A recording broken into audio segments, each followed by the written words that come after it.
In the heart of the historic Africa village of Juffureh, there was an old tale about two twin brothers who would either save or destroy their home. The villagers whispered about the prophecy, but no one believed it would ever come true. The twins, Bakary and Saikou, were born on a rainy night.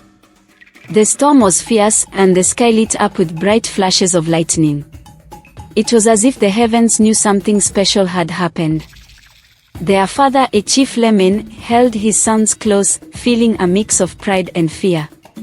He knew the old prophecy, and though he loved both his boys dearly, he couldn't help but worry about what their future held. As the twins grew, they were inseparable.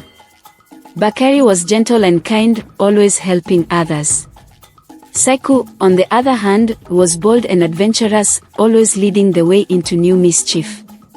Despite their differences, they loved each other deeply, sharing everything from their food to their secrets.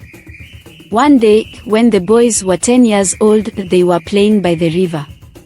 Bakary had found a small turtle, and Saikou was trying to catch fish with his bare hands. Suddenly, an old woman appeared from the shadows of the trees. Her hair was white as snow, and her eyes were deep and wise. The twins had never seen her before, but there was something about her that made them feel like they had known her forever. "Come closer, children," the old woman called. "I have something to tell you." The twins hesitated, but curiosity got the best of them. They approached her, and she looked at them with a sadness in her eyes. "You are the chosen ones," she said softly. "One of you will save Juffureh, and the other will bring it to ruin. But which one, I do not know." The twins stared at her, shocked. The prophecy they had heard only in whispers was now about them. Bakary's heart sank, and he looked at his brother, who seemed excited rather than afraid. "We can't let this happen," Bakary said, his voice shaking. "We have to stay together, always." Saikou laughed, shaking off his brother's worry. "Don't be so scared, Bakary. We'll be fine. I'm sure we can change the prophecy." The old woman's face grew stern. "The path is already set. But remember this, love and loyalty can change even the darkest fate." With that, she disappeared into the forest, leaving the twins alone with their thoughts. From that day on, the bond between Bakary and Saikou began to change. Bakary became more cautious, always thinking about the future and the prophecy.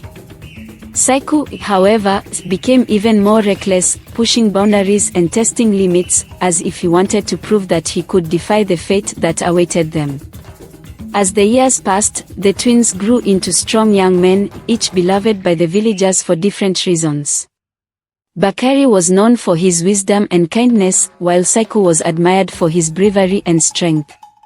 But the prophecy hung over them like a dark cloud, and even though they tried to ignore it, it was always there, lingering in their minds. One fateful day, when the twins were 18, Chief Layman fell ill. The village healer did all she could, but it was clear that the old chief's time was coming to an end. The people of Juffureh began to worry about who would take his place. Traditionally, the eldest son would become chief, but with twins, the decision wasn't so simple. The elders of the village gathered to discuss the matter. Some argued that Bakary, with his gentle nature, would make a wise and just leader. Others believed that Saikou's courage and strength made him the better choice to protect the village from any threats. The tension grew, and soon the village was divided. Friends turned against friends, families were torn apart, and the once peaceful Juffureh became a place of conflict and distrust.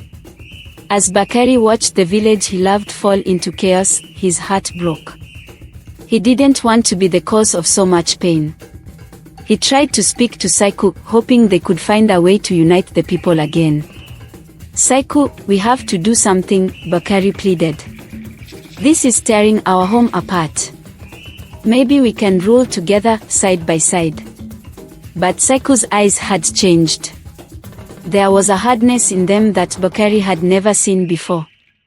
"No, Bakary," Saikou said, his voice cold. "There can only be one chief. And I won't let anyone, not even you, stand in my way. Bakary was stunned. The brother he had always loved and trusted was slipping away from him. The prophecy's shadow loomed larger than ever, and for the first time, Bakary truly feared what was to come. The day of Chief Lemon's death marked a turning point for Juffureh. The village was on the brink of war, and the twins stood on opposite sides of a conflict that would determine the future of their home. Bakary still hoped to save his brother from the darkness that seemed to be consuming him, but deep down, he knew that the path ahead would be filled with pain and heartbreak. As the villagers gathered to mourn their chief, they couldn't help but glance at the twins, wondering which one would lead them into the future and which one would bring their beloved village to ruin. Thanks for watching. Please don't forget to like, share, and subscribe.